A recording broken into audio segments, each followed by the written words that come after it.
Hello नमस्ते श्री स्वामी समर्थ. कसे आहात तुम्ही सर्व? तुमचं सर्वांचं स्वागत आहे तुमच्या आपल्या आवडत्या चॅनल लक्ष्मीज लाईफ अँड स्वामी सेवामध्ये.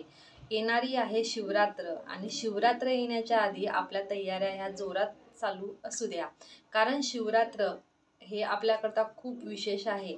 कारण आपण ज्यांची सेवा करतो, आपण ज्यांचे रुद्रपाठ करतो, त्यांचा ह्या महिना आणि ह्या महिन्यामध्ये येणारी शिवरात्र, तर शिवरात्र हे खूप महत्त्वाची आहे. आतापर्यंत तुम्ही कोणत्याच सेवा केल्या नाही, पण तुमच्याकडे संधी आहे शिवरात्रीची सेवा करण्याची, म्हणजे शिवरात्रमध्ये भोलेबाबाला प्रसन्न करण्याची. तर आपल्याला सेवा कोणती करायची आहे? आत्ता येणारा आहे नंदी पक्ष, म्हणजे नंदी नावाचे एक जे ऋषी होते आणि त्यांनी जी सेवा केली होती त्यांच्या कारण ह्या पक्षाला नंदी पक्ष म्हटलं जाते. तर आपल्याला 19 फरवरीपासून तर 5 मार्चपर्यंत आपल्याला ही सेवा करायची आहे. म्हणजे शिवरात्र आहे आपली 26 तारखेला. हे बघा मी तुम्हाला दाखवते. हे बघा इथे, हे तुम्हाला उलट दिसेल, फ्रंट कॅमेरा आहे. 7 दिवस आणि 26 तारखेच्या नंतरचे 7 दिवस म्हणजे शिवरात्रीचा जो दिवस येतो तो 8वा. जसं 19 तारीखपासून तर 26 तारखेपर्यंत ही 26 तारखेला शिवरात्र आहे. तर 26 तारखेच्या एक दिवस आधी 25 तारखेपर्यंत 7 दिवस होता आणि 8वा दिवस येतो शिवरात्रीचा. आणि शिवरात्रीनंतरचे 7 दिवस म्हणजे 5 मार्चपर्यंत तुम्हाला ही सेवा करायची आहे. खूप महत्त्वाची सेवा आहे. तुम्ही ही संकल्पयुक्तही करू शकता आणि तुम्हाला संकल्पयुक्त नसेल करायची तर तुम्ही एक नित्यसेवा म्हणूनही 15 दिवसाची सेवा करू शकतात. जे लोक केंद्रामध्ये जात असतील किंवा मठामध्ये जात असतील, दिंडोरी प्रणित मार्गात जे लोक असतील त्यांना ही सेवा माहितीच असेल आणि ते लोक हे सेवा करतच असतील. तर तुम्हाला करायचं काय आहे? त्याकरता तुमच्या घरात शिवपिंड असणे ही गरजेची आहे. आणि जर तुम्हाला शिवपिंडीचे नियम माहीत नसतील तर हे एक लक्षात घ्या, तुमच्या घरामध्ये जी शिवपिंड असेल त्याच्यावरती नंदी नको आणि नागही नको. त्याचं एक मोठं कारण असंही आहे की नंदी आणि नागासोबतची जी शिवाची पूजा होते ती मंदिरामध्ये होते, ती घरात होत नाही. तर का? जसं नंदीचे गुरु कोण? शिवजी. नागाचे गुरु कोण? शिवजी. तर गुरु आणि शिष्याची सोबत पूजा होत नाही आणि ज्यांनी गुरु आणि शिष्याची सोबत पूजा केली त्यांना दोष लागतो. बघा, माहिती असलं ना तर हे सर्व आपल्याला दोष लागतात. आपण मनात विचार करत असलो तर आपल्याला हे सगळे दोष लागतात. पण आपल्याला न माहिती असताना जर का आपल्याकडून हे चूक होत असेल तर हरकत नाही. पण आता तुम्ही एक लक्षात ठेवा, तुमच्या घरामध्ये नाग आणि नंदी असलेली शिवपिंड नको. बऱ्याचशा जागेवरती शिवपिंड असते, त्याच्यासोबत त्रिशूलसुद्धा असतो, नंदीसुद्धा असतो आणि नागसुद्धा असतो. तर असं नाही पाहिजे, म्हणजे चालत नाही सहसा असं. आणि शिवपिंड जी असली ते एकदम म्हणजे जास्त मोठी नको. तुमचा ह्या जो हात आहे ना, इथून तर इथपर्यंतचं माप आहे, अंगठ्याचं तुमचं जे माप असते ना त्याच्यावरती कोणताही देव नको. असं नाही की शिवपिंड, कोणताही देव तुमच्या ह्या अंगठ्यापासून ह्या इथून तर इथपर्यंतच्या भागापेक्षा मोठा नको. 2 इंचपेक्षा मोठा देव घरात नको. कारण त्या देवाची पूजा ही मंदिरामध्ये केली जाते आणि मंदिरातल्या देवाचे नियम तुम्हाला माहिती आहे, त्यांना आरती वगैरे व्यवस्थित हे लागतेच. तर तुम्ही हे रोज देवाला करू शकत असाल तर तुम्ही तुमच्या घरात मूर्ती ठेवू शकता मोठी, बाकी तुम्ही घरात ठेवायची नाही. तर शिवपिंड तुमच्या घरात हवी.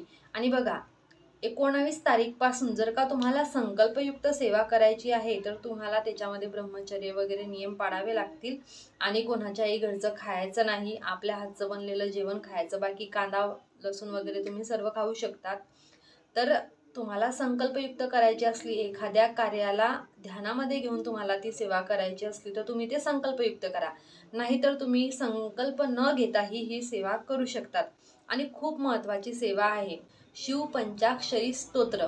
याची सेवा तुम्हाला करायची, जास्त वेळ नाही लागत. एकदम सूरमध्ये म्हटलं म्हणजे हळूहळू केली तुम्ही तर 1 मिनिट तुम्हाला लागेल, किंवा तुम्ही फास्ट केली तर त्याच्यापेक्षा जास्त वेळात तुम्ही करू शकता. तुम्हाला 1 वेळा म्हणायचं आहे, तुम्ही 1 वेळा म्हणा.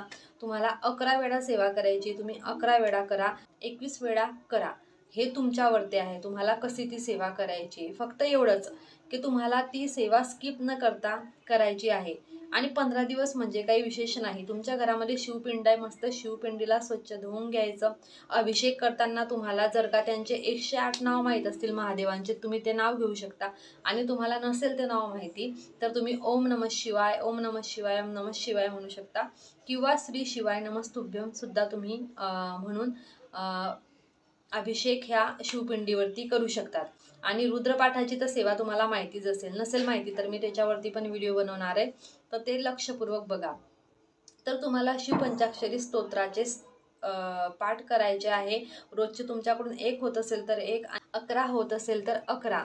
तर तुम्हाला खूप महत्त्वाची सेवा आहे ही. आणि इतकं चांगलं आहे ना हे म्हणणं, म्हणजे तुमचं मन प्रसन्न होईल. तुमच्या घरामध्ये ज्या कटकटी असतील त्या बंद होतील. आणि विशेष म्हणजे आतापर्यंत तुम्ही जर का महादेवाची सेवा केली नाही तर आता चालू करा.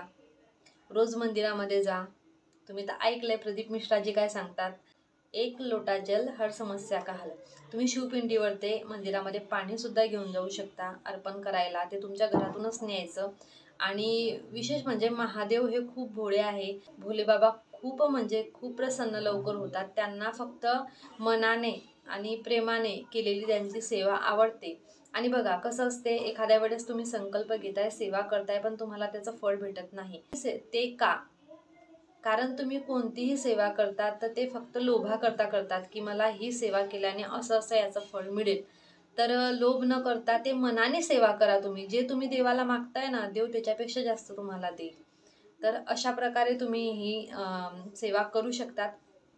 एखाद्या वेळेस कोणाला मासिक पाळी मध्ये येऊन गेली, म्हणजे जसं नंदी पक्ष चालू केलाय तुम्ही, सेवा चालू केली, संकल्प घेतलाय तुम्ही, तर ते तुमचे जे 5 दिवस आहे, 5 किंवा 6 दिवस तुम्ही जाऊ द्या. तुम्ही म्हणजे एखादा व्यक्ती 5 दिवसापर्यंत सेवा करत नाही, एखादा व्यक्ती 7 दिवसापर्यंत करत नाही. ते तुमच्या मनावरती अवलंबून आहे. जसं तुम्ही जर का 5व्या दिवसापासून सेवा करत असणार तर तेव्हापासून तुम्ही कंटिन्यू करा. आणि जर का तुम्हाला नाहीच जमत आहे, एखाद्या वेळेस तुम्हाला ते आता म्हणजे हे नंदी पक्ष चालू होण्याच्या आधीच तुम्हाला विळदी किंवा सुतक काही प्रकार तुम्हाला झाला असेल आणि तुम्ही 19 तारीखपासून चालू नाही करू शकतात, तर तुम्ही नंतरही करू शकतात. जशी शिवरात्रच्या 2 दिवस आधीही करू शकता, 3 दिवस आधीही करू शकता, 4 दिवस, तुम्हाला जितके दिवस, म्हणजे कसं आहे, ह्या जो 15 दिवसाचा काळ आहे, ह्या काळामध्ये तुम्ही 5 दिवस, 4 दिवस, 7 दिवस, 8 दिवस, 9 दिवस, जितके दिवस तुमच्याकडून जमेल तितके दिवस तुम्ही ही सेवा करा. ही सेवा खूप महत्त्वाची आहे. आणि भोले बाबा तर भोले आहे, ते तुम्हाला तुमच्या सेवेचं फळ तर देतीलच, याच्यामध्ये किंतु परंतु नाही आहे.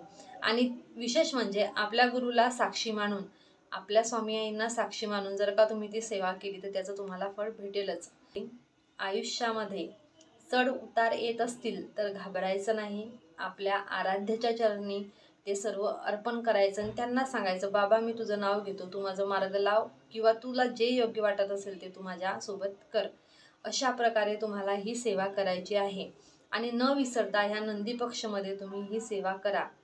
आणि मी तुम्हाला म्हणजे स्क्रीनवरती पण दाखवेल शिवपंचाक्षरी स्तोत्र, ते तुम्हाला म्हणायचं आहे. ते तुम्हाला एखाद्या वेळेस गुगलवरती सुद्धा भेटून जाईल. सर्च करा तुम्ही, तुम्हाला PDF गुगलवरती पण भेटेल. अशा प्रकारे तुम्ही ही सेवा करू शकतात. तर तुम्हाला माहिती आवडली असेल तर नक्की लाईक करा आणि ही सेवा करायला विसरू नका. हर हर महादेव. जय भोले. श्री स्वामी समर्थ. आणि महाशिवरात्रीच्या सेवा नक्की करा. झालेली सेवा स्वामींच्या चरणी अर्पण. श्री स्वामी समर्थ.